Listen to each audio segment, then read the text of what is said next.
pagi kelas 11 IPS, ketemu lagi dengan Bu Ruth, tentunya di pelajaran sosiologi. Hari ini kita akan masih membahas kelanjutan materi minggu lalu, yaitu tentang konflik sosial. Kali ini kita akan sama-sama belajar mengenai faktor yang seringkali memicu terjadinya konflik sosial, dan juga apa saja sih permasalahan yang bisa ditimbulkan dari adanya konflik. Dan tentunya kita akan sama-sama melihat akibat yang ditimbulkan ketika ada konflik sosial di sekitar lingkungan masyarakat. Untuk itu, selalu simak penjelasan video Bu Ruth berikut ini ya.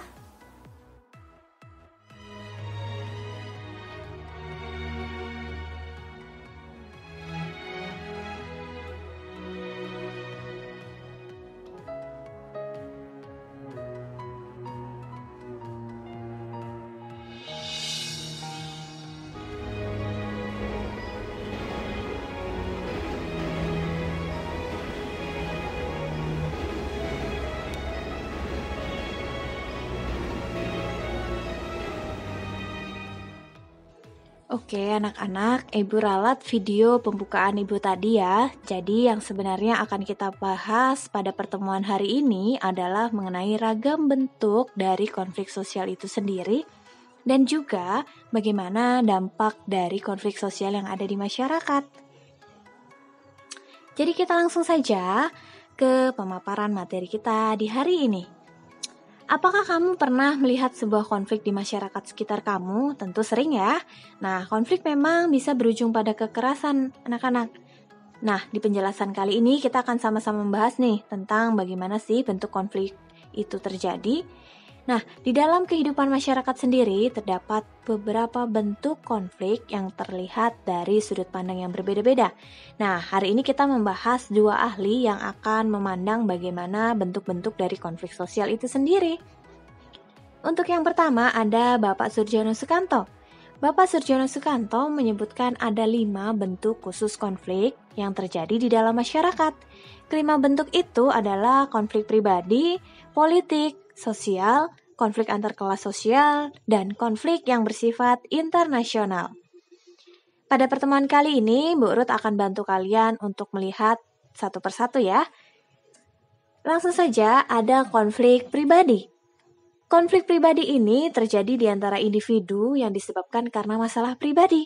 Masalah tersebut terjadi karena adanya perbedaan cara pandang antar individu terkait persoalan yang sama.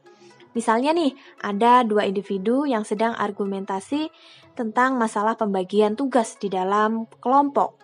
Contohnya antara Teno dan Joel misalnya, yang saling memperebutkan bagian mana yang akan menjadi pembahasan atau tanggung jawabnya di dalam kelompok. Nah, yang kedua ada konflik politik. Konflik politik yang terjadi ini akibat adanya kepentingan atau tujuan politis yang berbeda antara seseorang atau kelompok. Hal ini kita bisa lihat dari perbedaan pandangan antar partai politik karena perbedaan ideologi, ada perbedaan asas perjuangan, dan tentunya perbedaan dalam kepentingan politik masing-masing individu. Contoh nih yang mudah untuk kita lihat adalah konflik antar pendukung partai yang berbeda-beda menjelang pemilu. Dan yang ketiga, konflik rasial yang lagi-lagi kita bahas sudah dari pertemuan kemarin ya. Konflik rasial ini konflik yang terjadi di antara masyarakat karena ada perbedaannya ras yang berbenturan satu dengan yang lain. Masuk yang keempat, ada konflik antar kelas sosial. Konflik antar kelas sosial ini yaitu konflik yang muncul karena adanya perbedaan kepentingan di antar kelas-kelas yang ada di masyarakat. Tentu saja misalnya konflik ini antara karyawan dengan bos perusahaannya untuk menuntut kenaikan upah. Nah, ini bisa memicu terjadinya konflik yang ada di masyarakat. Dan yang terakhir, konflik yang bersifat internasional. Konflik yang bersifat internasional tentu melibatkan beberapa kelompok negara karena perbedaan kepentingan masing-masing negara. Yang terakhir, kita hari ini juga akan sama-sama belajar mengenai bentuk konflik menurut Lewis Althusser. Bahwa Lewis membedakan konflik atas bentuk dan tempat terjadinya konflik. Berdasarkan bentuknya, ada 2, yaitu konflik realistis dan konflik non-realistis. Konflik realistis adalah konflik yang muncul dari kekecewaan individu atau kelompok. Kekecewaan itu timbul berdasarkan tuntutan yang terjadi dalam hubungan sosial. Hal ini umum ditemui pada kasus demo buruh karena tidak sepakat dengan kebijakan perusahaan. Dan yang kedua, ada konflik non-realistis. Konflik ini bukan berasal dari tujuan persaingan yang bertentangan. Konflik non-realistis itu berdasarkan dari kebutuhan untuk meredakan ketegangan. Konflik dari non-realistis ini contohnya adalah mencari kambing hitam atas permasalahan yang terjadi, sehingga kedua pihak yang berkonflik bisa mengurangi ketegangan karena kesalahan justru dilimpahkan kepada pihak ketiga. Sangat tidak etis ya. Yang kedua yaitu pendapat dari Bapak Lewis, yaitu konflik dibedakan dari tempat terjadinya konflik, yaitu ada dua, konflik in group dan konflik out group. Konflik in group ini berbicara tentang konflik yang terjadi dalam kelompok atau masyarakat sendiri. Contohnya di dalam kelas, ya kan, sering terjadi konflik kecil yang terjadi karena kesalahpahaman. Dan ini terjadi di kelas itu sendiri. Yang kedua ada konflik out group. Konflik out group ini berbicara mengenai konflik yang terjadi antara suatu kelompok atau masyarakat dengan suatu kelompok atau masyarakat lain. Jadi konflik ini terjadi di luar dari konflik di masyarakat kita sendiri, tapi kita ikut campur di dalam konflik tersebut. Nah, berdasarkan penjelasan mengenai konflik tadi, kamu jadi paham kan bahwa konflik dapat muncul apabila disertai dengan perasaan tidak suka, benci, bahkan sampai disertai munculnya keinginan untuk menghancurkan pihak lawan. Dalam hidup bermasyarakat, diusahakan agar konflik yang terjadi ini tidak berakhir dengan kekerasan ya anak-anak, karena selanjutnya kita akan sama-sama membahas bagaimana kekerasan itu sangat merugikan. Nih, kekerasan itu didefinisikan sebagai perbuatan seseorang atau sekelompok orang yang menyebabkan cedera atau hilangnya nyawa seseorang atau dapat menyebabkan kerusakan fisik atau barang orang lain. Tentu, kekerasan mungkin saja terjadi saat individu atau kelompok yang melakukan interaksi sosial tidak mengindahkan, tidak menerapkan, bahkan melakukan norma dan nilai sosial yang berlaku. Dan hal ini disebut dengan pengabaian norma. Nah, pengabaian norma dan nilai sosial ini akan menimbulkan tindakan-tindakan tidak rasional yang akan menimbulkan kerugian di pihak lain untuk menguntungkan dirinya sendiri. Nah, gimana anak-anak? Itulah pemaparan mengenai ragam dari bentuk konflik sosial menurut dua ahli. Lanjut, hari ini kita juga akan bahas mengenai dampak konflik dari sosial itu sendiri.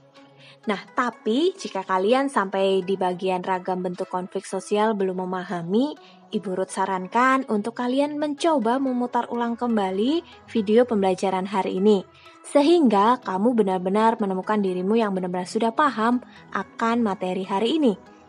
Dan jika belum paham juga, nanti di akhir video kamu bisa bertanya kepada Bu Ruth ya. Jika sudah paham, kita lanjut ke pembahasan mengenai dampak dari konflik sosial. Kita akan melihat dampak positif dan dampak negatifnya ya.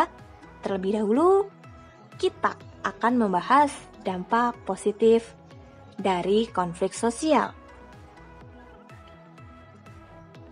Adanya konflik tentu membuat setiap individu atau kelompok yang terlibat harus mengandalkan diri sendiri untuk memenangkan konflik tersebut atas individu atau kelompok lain. Karena itu, konflik juga merupakan jalan untuk mengurangi ketergantungan antar individu dan kelompok. Jadi untuk poin yang pertama, konflik bisa mengurangi ketergantungan antar individu dan kelompok. Yang kedua, dalam konflik antar kelompok, sebenarnya konflik berfungsi efektif dalam meningkatkan solidaritas sesama anggota kelompok yang sedang berselisih dengan kelompok lain.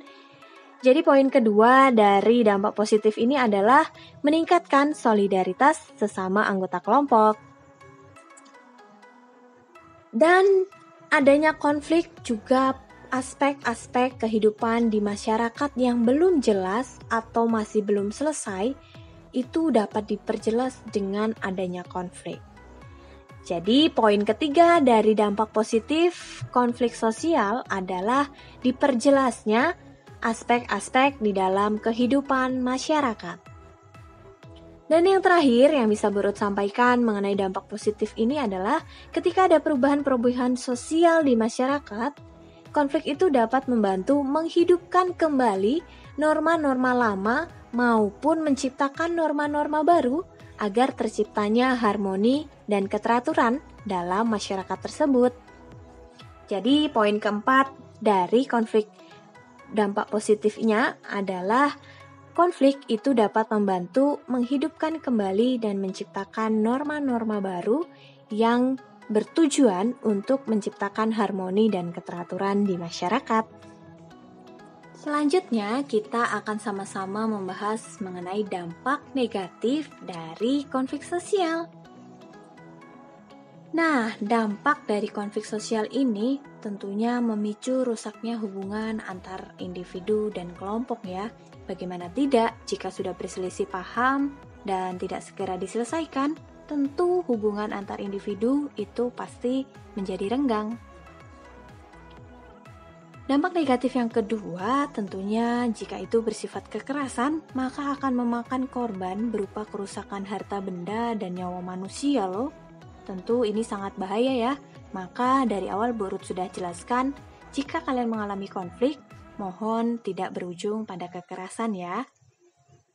Yang ketiga, konflik sosial tentunya bisa merubah kepribadian individu yang terlibat.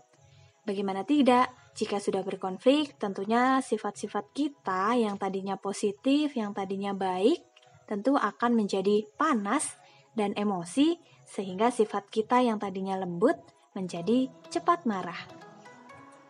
Yang terakhir dari Bu Ruth, konflik sosial tentu bisa menimbulkan dominasi dari kelompok atau individu yang menang atas kelompok atau individu yang kalah. Tentu kita ada rasa kepuasan ketika kita sudah memenangkan suatu konflik atau pendapat argumen yang membuat orang lain merasa kalah karena pendapat kita yang paling dianggap baik. Dan inilah yang menjadi dampak negatif dari konflik sosial. Nah, kalian tentu masih ingat kalian di pelajaran sejarah peminatan mengenai Perang Dunia I bersama Bapak Janri ya. Nah, jika kalian ingat juga, Bapak Janri sudah memberikan tugas mengenai dampak Perang Dunia I bagi Indonesia kepada kalian kan? Nah, untuk saat ini kita akan coba-coba mengintegrasikan bagaimana pemaparan atau ketika Perang Dunia I dianalisis menggunakan materi kita di pembelajaran hari ini. Mari menganalisa Perang Dunia I berdasarkan materi konflik sosial mengenai ragam gejala sosial yang sudah kita pelajari dan juga mengenai bentuk dari konflik, juga dampak yang diakibatkan karena konflik sosial. Seperti apa itu? Silakan langsung buka Google Classroom kalian. Di sana kalian akan langsung menemukan panduan mengenai tugas kalian. Oke, terima kasih anak-anak. Tetap semangat, tetap terus melakukan yang terbaik. Tuhan memberkati.